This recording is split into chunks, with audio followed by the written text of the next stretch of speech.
चारित्राणं गंभीरा मोक्ष मार्गोपदेशका दीक्षाभिमत्ते आयरिमत्ते काउसगोसालजं सम्मणानं सम्मदंसं सम्मचरिताणं पंचविहाचरणं आयरियाणं आयरथ स्नानोपदेशाणं वज्जायाणं तीरैणगुण पादर्याणं सप्तसावणं शरणचकालम् अंचेमि पूजेमि वन्दामि नमस्सामि दुःखमुखो बोहिलाव सुवेगमनं समाधिमरणं जिनगुण संपत्ति होदुमज्जम् मोक्षमार्गस्य नेतारम् वेत्तारं कर्मभूभृतां ज्ञातारं विश्वतत्त्वानां वन्दे तद्गुणलब्धये वन्दे तद्गुणलब्धये। पंच परमेष्टि भगवान की जय। मूल नायक श्री खजट चैतन्य चमत्कारी चिंतामणि पार्श्वनाथ भगवान की जय। आचार्य भगवंत उमा स्वामी महाराज की जय। आचार्य भगवंत श्री पूज्य पाद महाराज की जय। चारित्र चक्रवर्ती आचार्य शांति सागर जी महाराज की जय। परम पूज्य आचार्य गुरुवर्य अभिनंदन सागर जी महाराज की जय। अहिंसा परमो धर्म की जय। चलिए भाई, समाधि की सूचना है,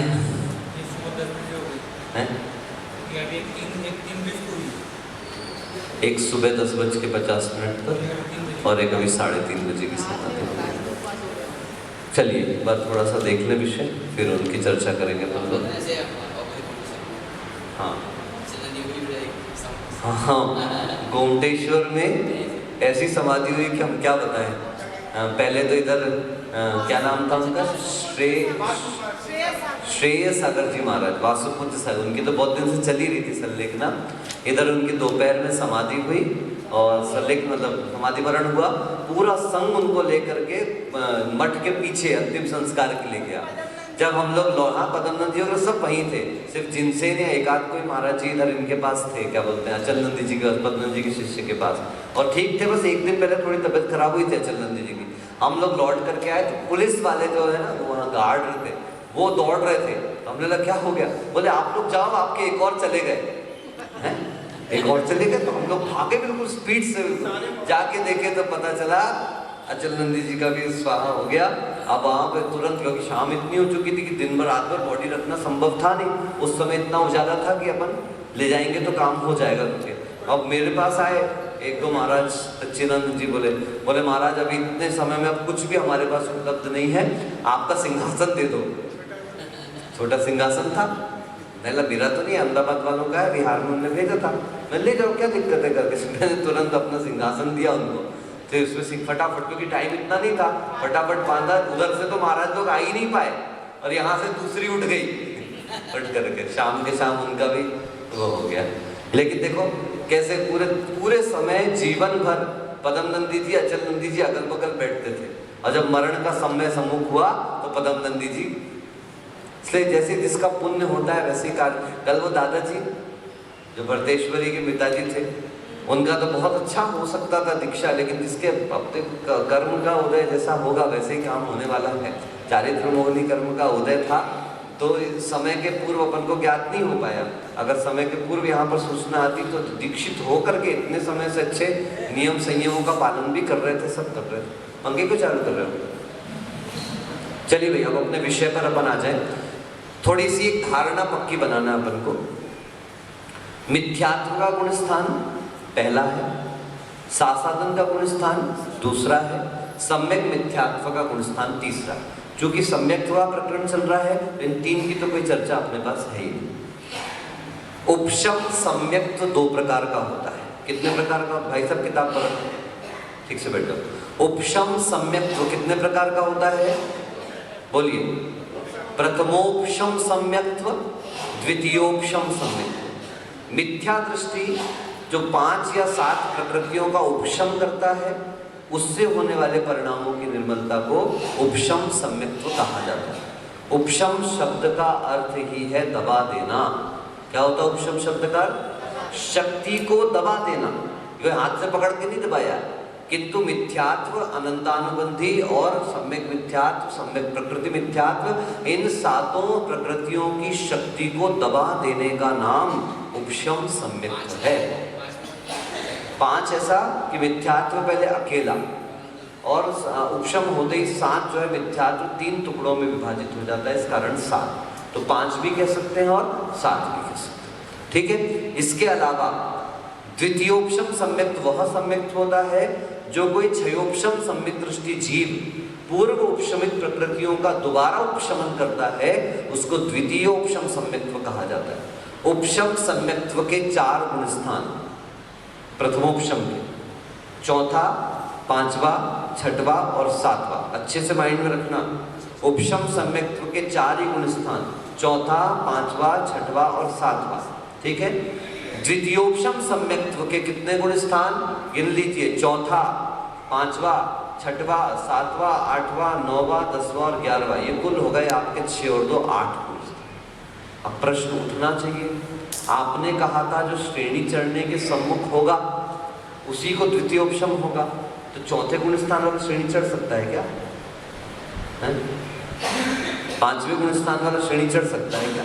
तो आचार्य कहते हैं जिसका द्रव्य लिंग तो बना हुआ है मुनि का, ध्यान से सुनना, जिसका मुनि का द्रव्य लिंग बना हुआ, यार बहुत खांसते, मेरी पूरी क्लास डिस्टर्ब होती है, जिसका मुनि का द्रव्य लिंग बना रहता है किंतु उनका भाव लिंग गिर जाता है। क्या सुना सचिन? ठीक है ना, द्रव्य लिंग तो बना हुआ है किंतु जिनका भाव लिंग गिर करके चतुर्थ गुण स्थान पे आ गए, वापस परिणाम निर्मल होना चालू है सम्यक्त्व संबंधी, और उसने क्षयोपशम सम्यक्त्व को किसमें कन्वर्ट कर दिया? द्वितीयोपशम, और उस गुण स्थान से उठ करके 7वें गुण स्थान में आया, 6वां 7वां किया, सातिशय अपरमत्त पर पहुंचा और श्रेणी चढ़ना चालू हो। ऐसे जीव के लिए चतुर्थ, पंचम, षष्टम आदि गुण स्थानों में द्वितीयोपशम सम्यक्त होने में कोई बाधा? क्या समझे? द्रव्य लिंग बना हुआ है, मुनि तो है, परिणाम गिर गए असंयत के परिणाम, लेकिन वहां गिर तो गया, फिर बाद में उसने, बाहर तो द्रव्य लिंग है ही, इसलिए तो आचार्यों ने कहा है कि मुनियों पे ज्यादा दोषारोपण, दोष की स्थिति देखने के बाद भी थोड़ा शांत रहो, कि अगर उसको संबोधन करो, उसको समझाओ, उसको शिक्षा दो, यदि गलत रास्ते पे दिख रहा है तो क्यों? क्योंकि अगर वह संभल जाता है तो मिथ्यात्व गुण स्थान में भी चला गया होगा, तो चूंकि उसके पास द्रव्य लिंग है, वो एक प्रतिक्रमण करते ही साथ सीधे 7वें गुण स्थान में पहुंच जाएगा। एक प्रतिक्रमण, एक आलोचना, एक परिणामों की निर्मलता के साथ ही कहां पहुंच जाएगा? वो 7वें गुण स्थान में पहुंच जाएगा।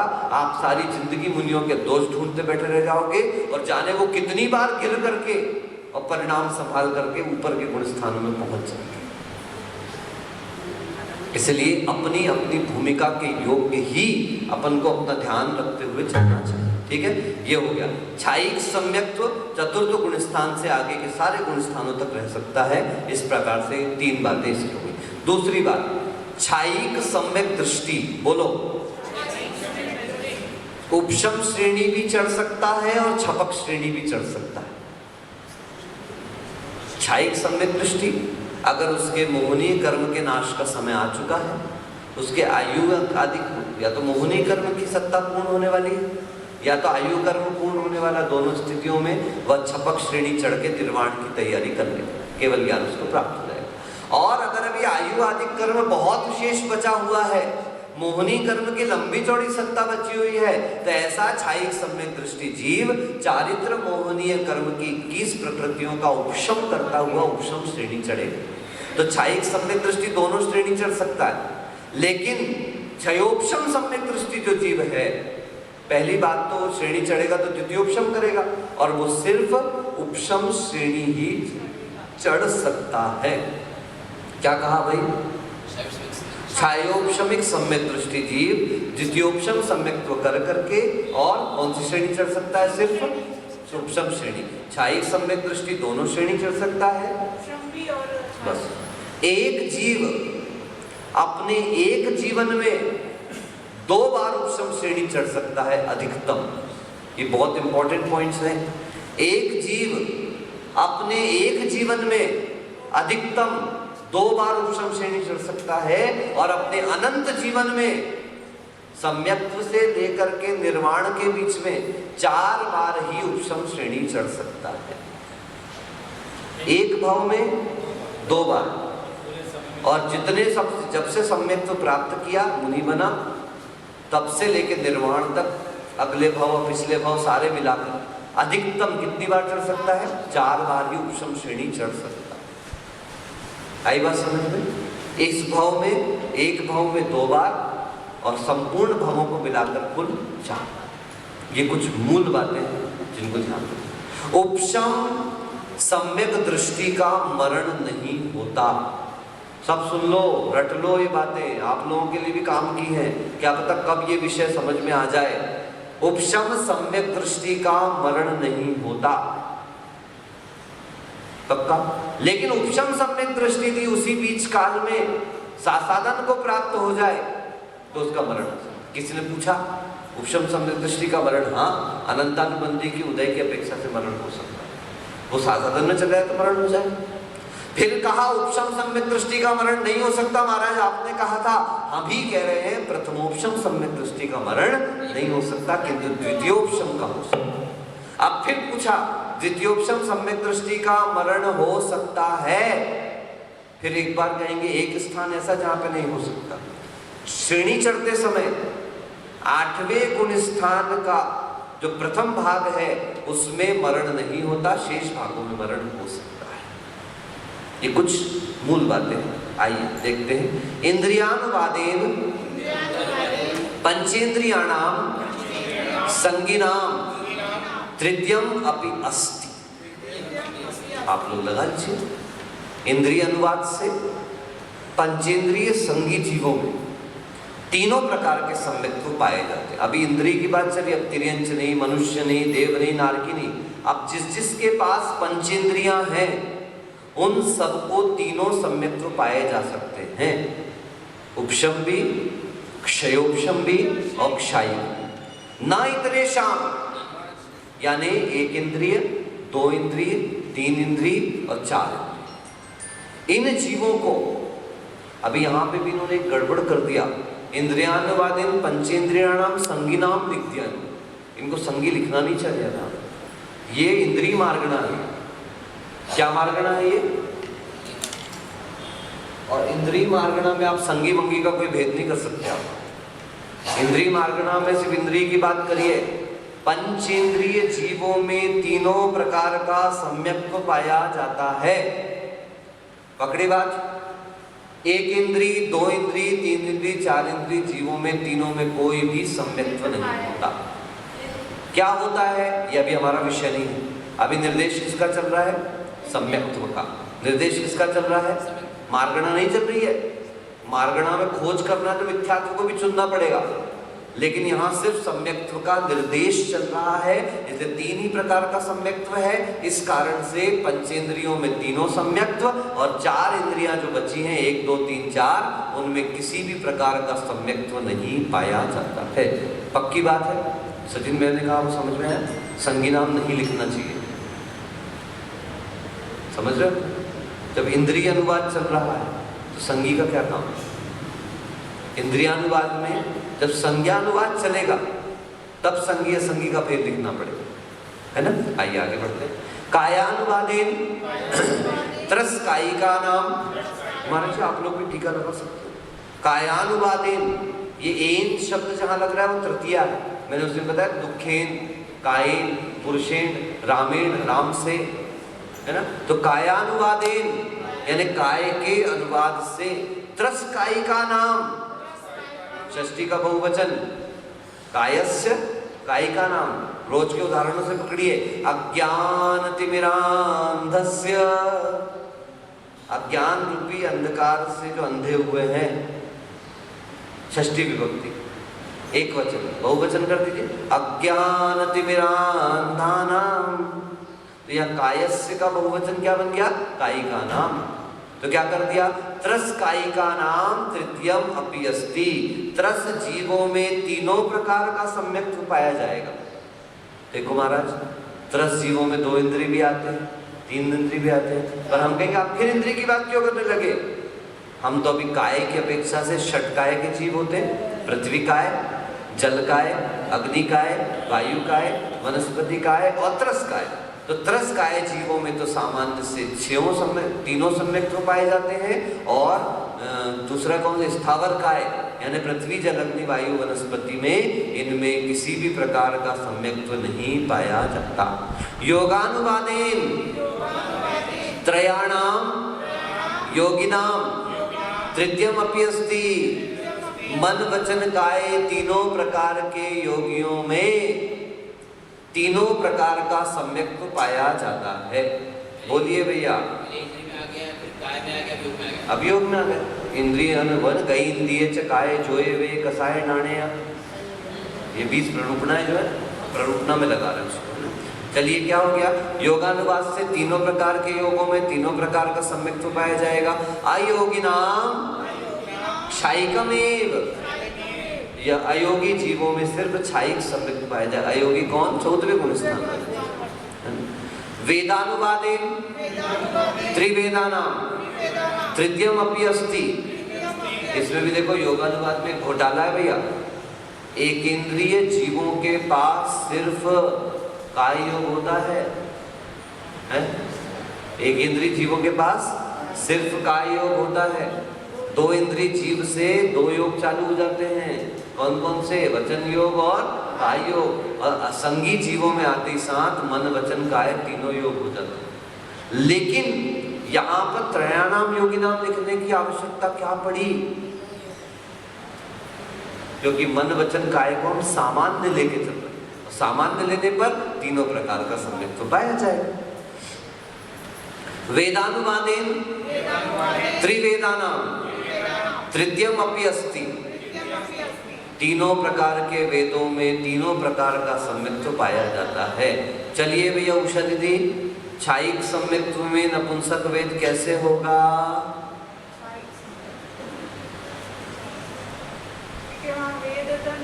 अरे बहन जी, क्षायिक सम्यक्त्व में नपुंसक वेद कैसे होगा?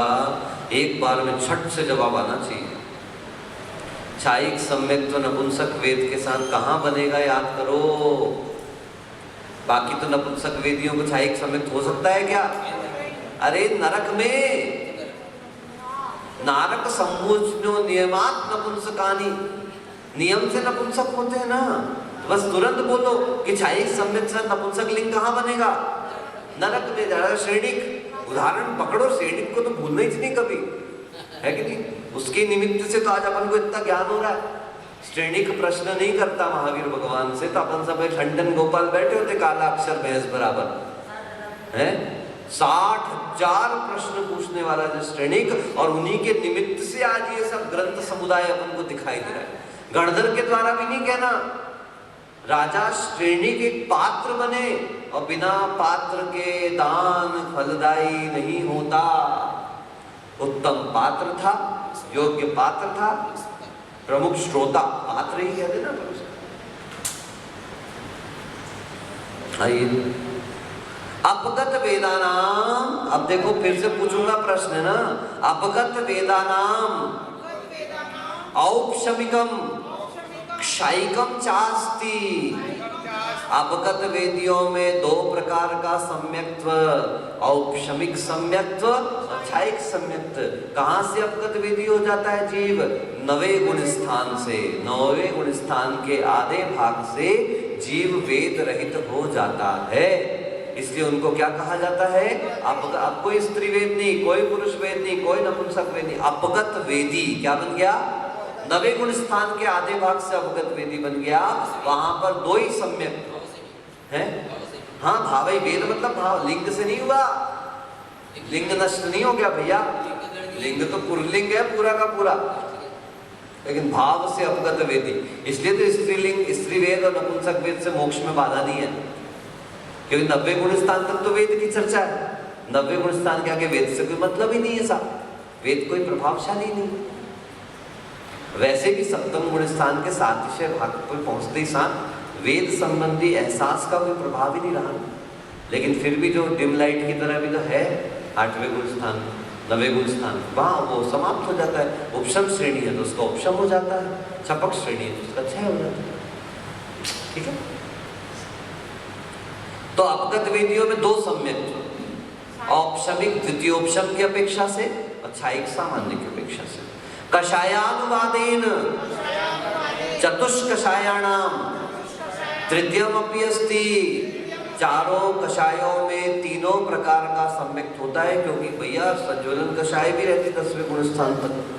अकषायाणाम औपशमिकम क्षायिकम चास्त। कहाँ से अकषायी होता है जी? 11वें गुण स्थान से ना। 10 तक तो कषाय रहती है, तो 11वें 12वें आदि गुण स्थानों में 11वें में औपशमिक सम्यक्त्व है, द्वितीयोपशम, और 12वें आदि में क्षायिक सम्यक्त्व है। ज्ञानानुवादेन आभिनिबोधिक श्रुतावधि मनः पर्यये ज्ञानिनाम तृतीयमपि अस्ति। आभिनिबोधिक मतलब मतिक ज्ञान। बताइए, बताओ चैतन्य में आभिनिबोधिक शब्द का अर्थ।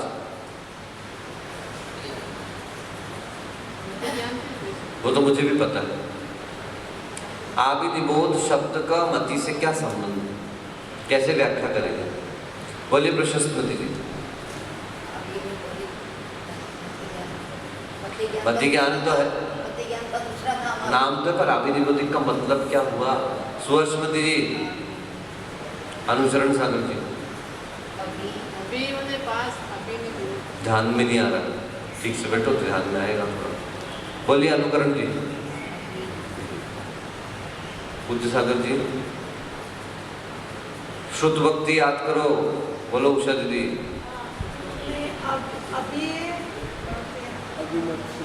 अभ्यास करिए, अभ्यास चूक जाएगा भैया। शुद्ध भक्ति का दूसरा काव्य, शुद्ध भक्ति का दूसरा काव्य खोल के देख लो। अभिमुख नियमित बोधन मां विनिबोधिक मनेन्द्रियेन्द्रियजम बहुवाद्य वक्रहादिक त्रिशत भेदम। अभिमुख, बोलिए क्या शब्द आया? देख लो, बता दे रहा हूं आपको।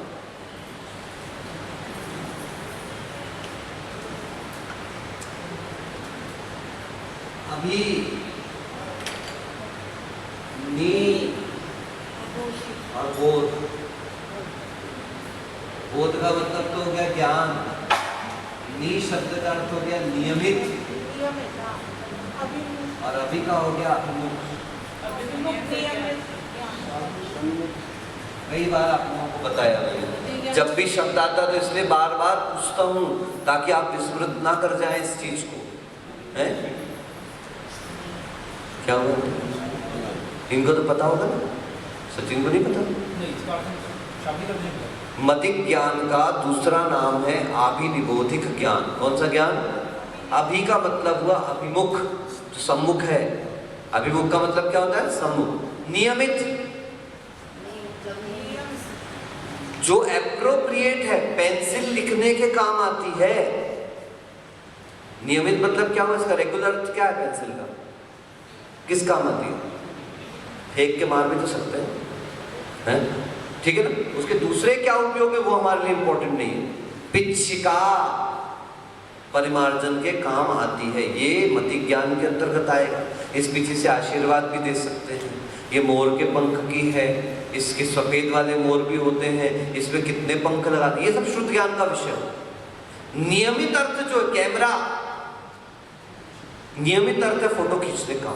अच्छा, रिकॉर्डिंग भी होती है क्या इसमें? ये शुद्ध ज्ञान का विषय। जो उस पदार्थ का एक्यूरेट अर्थ है, एप्रोप्रिएट अर्थ है, नियमित अर्थ है, उसी को मति ज्ञान जानने वाला है। इसके अलावा जो कुछ भी जानेगा वो कौन सा ज्ञान जानेगा? शुद्ध ज्ञान जानेगा। तो अभिमुख एक तो सम्मुख वाली बात है, और नियमित का मतलब क्या हुआ? मतलब हम सम्मुख नहीं भी है वो पदार्थ, हम अनुमान भी लगाते हैं। अभी आएगा ना प्रत्यभिज्ञान वगैरह सब आता है, ये कहीं और, पर जिसको हमने कहीं ना कहीं देखा जाना हुआ है वही मति ज्ञान के अंतर्गत आएगा। मति स्मृति संज्ञा चिंता विनिबोधित अनर्थांतरम इति अनर्थांतरम, ये समानार्थी शब्द हो गए, ठीक है ना? तो ये अच्छे से याद रखना भाई, अब दोबारा विकल्प नहीं होना चाहिए। अभिमुख नियमित बोधन, शुद्ध भक्ति में लिखा। भक्तियों को पढ़ते समय भी ध्यान दो, मेरे को किसी ने नहीं बताया, मैं आपको बता दूं। हम भक्तियां वगैरह पढ़ते हैं तो उन शब्दों पर ध्यान दे दे करके पढ़ते हैं। आप भी ऐसा ही करिए, गलती होगी होने दो, कोई नहीं आ रहा यहाँ पे सजा देने के लिए आपको, मैं तो दूंगा ही नहीं बिल्कुल सजा। गलती भी होगी लेकिन मेरे को दिखना चाहिए कि सामने वाला प्रयास कर रहा है। अगर प्रयास ही नहीं कर रहा है तो वो मेरे लिए कहीं भी प्रिय नहीं होने वाला। गुरुदेव कहते थे कि जो व्यक्ति प्रयास करता है, अगर वो गलती भी कर जाए तो उसकी गलतियां क्षम्य होती है, लेकिन जो प्रयास ही नहीं कर रहा है, जो उठा ही नहीं है, जो चल ही नहीं रहा है, उस व्यक्ति से तो हमारा कोई लेना देना ही नहीं। क्यों इतना परिश्रम आप लोगों के साथ कर रहे हैं, सोचिए, है क्यों परिश्रम कर रहे हैं, किस भाव से? मुझे दिख रहा है आप लोग मेहनत भी कर रहे हो भाई। आप मैं 100 देता हूं तो आप 20 को, जब 20 तो ला दो मेरे को कम से कम पलटा करके, मैं इसमें भी फायदे में हूँ। हम कह रहे हैं अनुकरण की, आपको ऐसा लगता है मुझे नहीं आता, आप घबराओ मत, कोशिश करो। मैं कह रहा हूँ गलत लिखो, मैं डांटूंगा, डांटने तो बड़े महाराज डांटे। अरे महाराज के डांटने से इज्जत खत्म हो गई क्या? कौन मूर्ख है जो ये सोचेगा कि गुरु के डांटने से इज्जत जाती है? जिसने ये सोच, आज सुबह चर्चा करा था ना, नहीं आप नहीं थे शायद सुबह, यदि गुरु के डांटने से इज्जत जा रही है ऐसा मान रहे हो तो आपने आज तक गुरु तत्व को समझा ही नहीं है, आपने अपने आप को शिष्य स्वीकार किया ही नहीं। माता पिता और गुरु ये ऐसे तत्व हुआ करते हैं कि जिनकी डांट हमारे निखार के लिए होती है। कौन क्या सोचेगा, शांति रखो, इधर देखो, उनके बारे में सोचते रहोगे तो विकास कभी होने वाला, कहा था ना, पीटा गया सोना, घिसा गया हीरा और डांटा गया शिष्य, सुंदर सुंदर आभूषण बन जाते हैं। क्या कहा? पीटा हुआ सोना, घिसा गया हीरा और डांटा गया शिष्य, अगर समर्पण करके चल रहे हैं तो आभूषण की तरह निखर करके सामने आते, और बिखर जाओगे तो फिर आपके ऊपर डिपेंड। चलिए ठीक है ना महाराज, लिखा है अभिमुख नियमित बोधन, अभिमुख नियमित बोधनम आविनिबोधिक। अब इसमें आविनिबोधिकम, अनिंद्रिय इंद्रियजम। अब देखो कितना पूरी परिभाषा काव्य में रखती है। मति ज्ञान इंद्रिय और मन की सहायता से होता है। मनेन्द्रिय इंद्रियजम, इंद्रिय और अनिंद्रिय के सहयोग से होता है। किसके सहयोग से? इंद्रिय मतलब 5 और अनिंद्रिय मतलब मन। बहुवाद्य वग्रहादिक, बहुवादिक, बहुविध क्षिपानि स्थितान शुद्धवर्णम क्षेत्रणाम, और अवग्रहादिक, अवग्रह या अवाय और धारणा, इनके बेस से कृत, इनका भेद करने पर षट त्रिंशत भेदा, 363 भेद हो जाते हैं। एक काव्य में पूरा अर्थ डाल दिया। बताओ, संधि तोड़ोगे ना तो संधि तोड़ने पर भी बहुत अर्थ आ जाएंगे। नहीं पढ़ा ना कि मैंने क्या पढ़ा है, मैंने कौन सा तिनंत पकड़ा है, करंत पकड़ा है, मैंने व्याकरण नहीं पढ़ी इतनी सारी। जब संधि वंधि आती है, अच्छे संधि में फेल नहीं कर सकता कोई, लेकिन आगे नहीं आता। आगे कोई सोचे कि महाराज होशियार होंगे, बस ऐसे ही है, सब अपना काम चला रहे हैं, अपनी गाड़ी चल रही है, इतने में हमारा काम चल रहा है बस। आचार्य ने कहा था बेटा कि ज्ञान से ज्यादा है निर्विकल्प हो जाना। क्या? लेकिन इसका मतलब ये नहीं कि महाराज तो यहाँ मेहनत करके पढ़ाया, तुम कमरे में जाके खाली बैठ जाओगे। महाराज ने कहा था कि ज्ञान के विकल्प से ज्यादा अच्छा है निर्विकल्प हो जाना। आप प्रयास करिए, प्रयास करके अपने आप में चिंतन भी करिए, क्यों नहीं आ रहा है ये भी धर्म ध्यान। क्या नहीं आ रहा है ना, तो भी आपका फायदा है। क्यों? अब नहीं आ रहा है, अब चिंतन करना, मैंने किसी के ज्ञान को रोका है, मैंने ज्ञान के साधनों की अभिनय करी है, मैंने शास्त्रों की अभिनय करी है, मैंने शास्त्रों को विनय के साथ उपयोग नहीं किया है। जब ज्ञान की चर्चा चलती होगी मैं इधर उधर देखता हूँगा, मेरा ध्यान कहीं और रहता होगा। इस कारण आज ये ज्ञानावरण कर्म मुझे ठोक रहा है।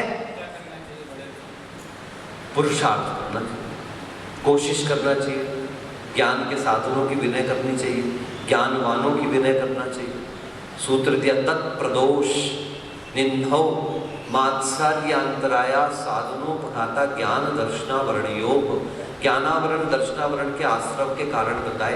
तत्प्रदोष यानी ज्ञानवानों की क्रियाओं में, उनके शब्दों में, उनके भावों में दूषित करना। अरे ऐसे बोलते रहते हैं तो निंदाओ। मैं आपसे अनुकरण सागर जी ने पूछा कि महाराज जी शब्द का अर्थ क्या होता है, आपको आता था पर आपने सोचा इसको बता दूंगा तो ये मेरे से आगे निकल जाएगा। मैंने आप सबको कॉपी में लिखने के लिए कहा। अब मान लीजिए चैत्रवती जी आपके पास आ गई, महाराज जी आपने कर लिया। चैत्रवती आई, आप कर रहे थे काम, चैत्रवती ने आके देखने लगी, महाराज जी आपने कर लिया। हाँ हाँ हाँ तुम अपना करो चलो। हाँ यदि गुरु ने कहा था कि अभी कोई किसी को एक दूसरे का नहीं दिखाएगा तो बात अलग होगी, वो अनुशासन।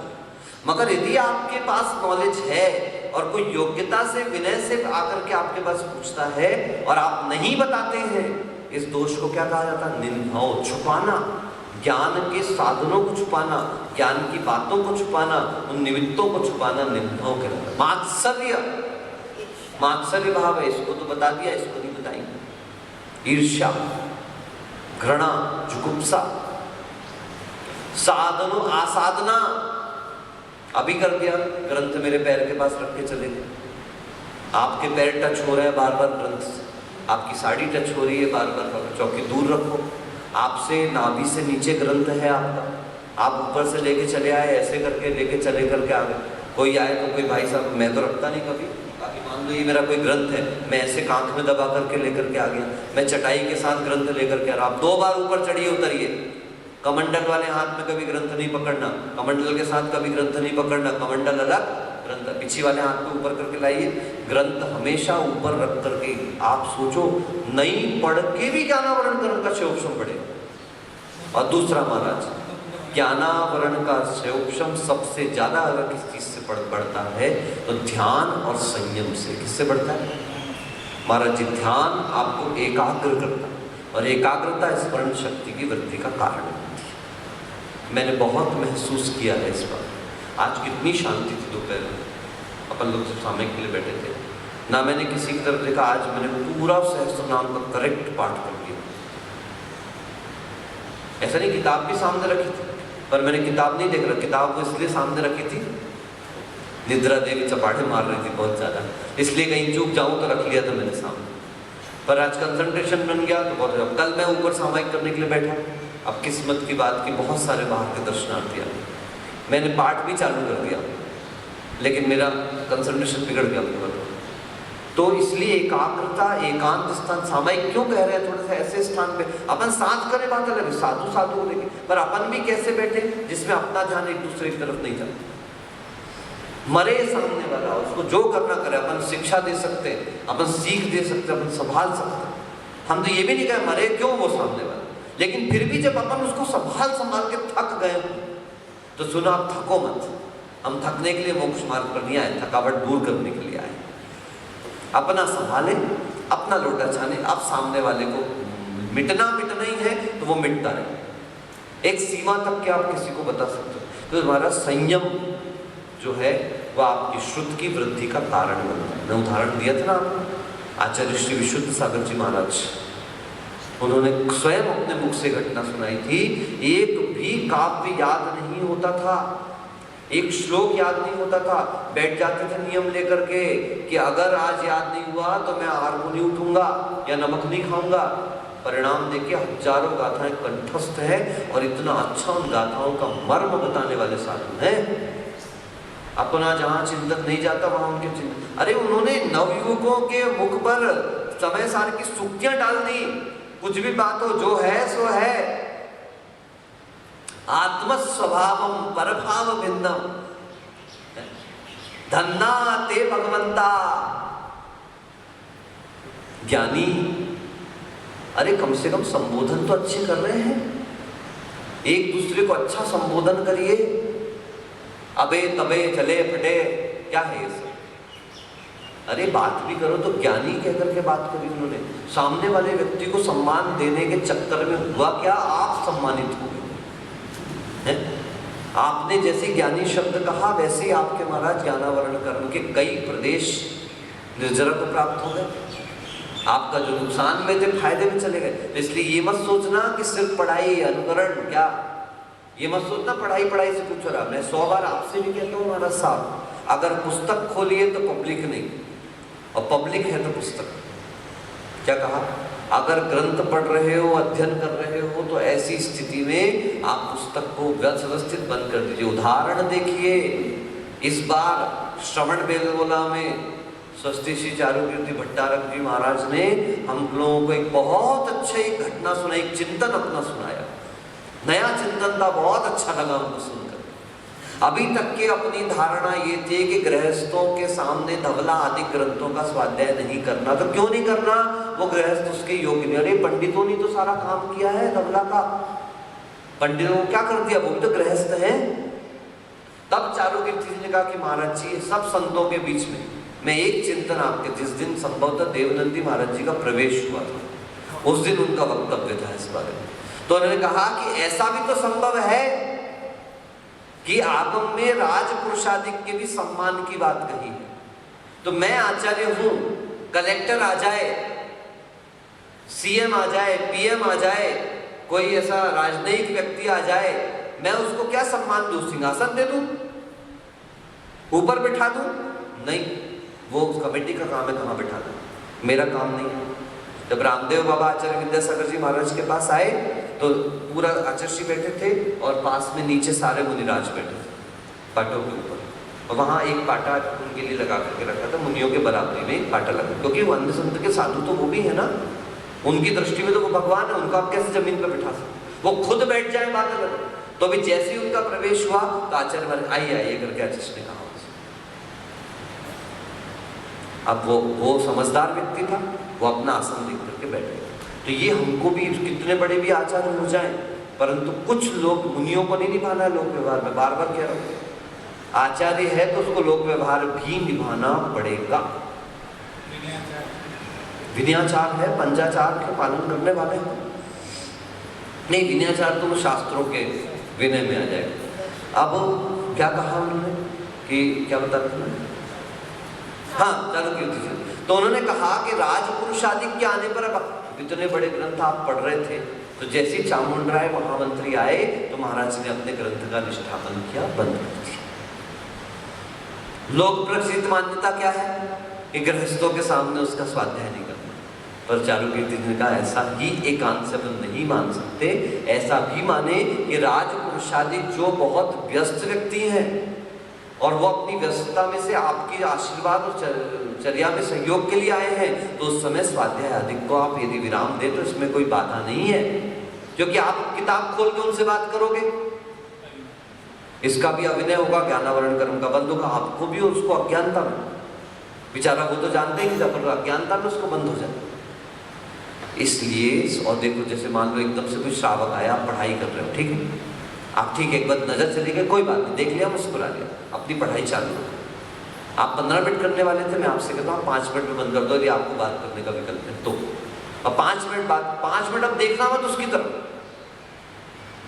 वो श्रावक इतना श्रद्धावनत हो जाएगा आपके प्रति, उसको लगेगा देखो महाराज जी अपने अध्ययन में कितने पक्के हैं, महाराज जी अपने पढ़ा। अब गजेंद्र भाई आए, अब नहीं महाराज गए थे महाराज के दर्शन करने, अनुभव साहब तो देखा ही नहीं। भैया आप तो साल भर बाद आए हो, हैं? कितने दिन बाद आए बोलो? हम ही आए थे जितनी बार आए, आप तो साल भर बाद आए हो, 10 महीने बाद, 8 महीने बाद, बाकी तो हम ही आए थे।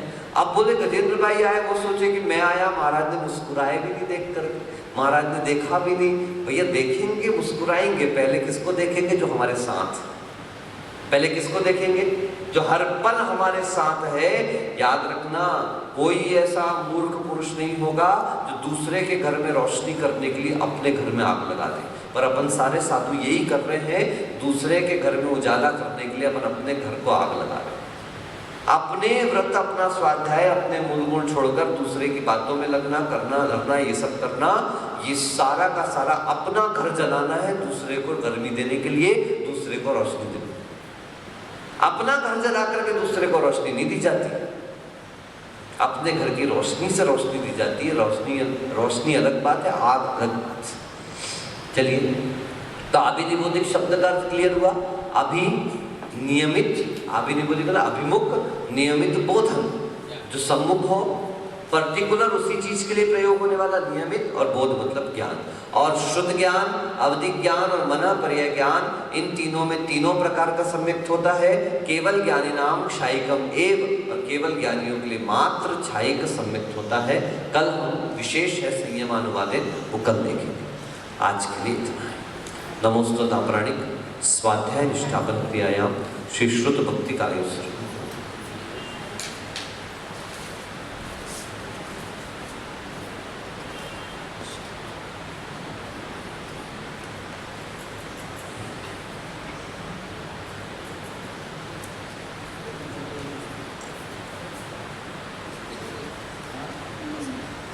किसमें? सर्वार्थ सिद्धि में। बहुत, जिसको संधि प्रकरण पढ़ना उसको सर्वार्थ दो। अपनी किस्मत अच्छी है, समय सार की टीका भी चल रही है, सर्वार्थ सिद्धि की टीका भी चल रही है, कातंत्र भी वैसे चल रही है, तो ये संधि प्रकरण फटाफट इसमें पकड़ में आ जाए। कोटिशतम द्वादश्चैव कोटो लक्षाण्य शीतिस्रधिकानि चैव पंचाशदष्टोच सहस्रसंख्यमेतश्रुतं पंचपदं नमामि। अरहन्तभासयन्तं गणहरदेवैः गन्त्यं सम्मम परमानुभूति शुद्धो सुदराण महवेम शिरसा दीक्षांत सुदवत्ति का सुसाचु अंगवंग पैन्य पावने परिम सुद पड़मामे कुपगे जूलिया चे सुद्धत है तुइदम गायम से अंचकालम अंचिम पूजिमि वंदामि नमसामि दुखमुखो महिला सुवेगमन समाहि वर्णम जिन गुण संपत्ति होद मच्छम यदर्थ मात्रा पदवाक्यहीनम मया प्रमादात् किंचनोक्तम तन्मे क्षमित्वा विद्धातु देवी सरस्वती केवल बोध लब्धिम बोधि समाधि परिणाम शुद्धि स्वात्मोपलब्धि शिव सौख्य सिद्धि चिंतामणिम चिंतित वस्तुदाने ताम वंदमानस ममास्तु देवी द्वादशांग जिन्वाणी माता की। आज बेटा एक अलग से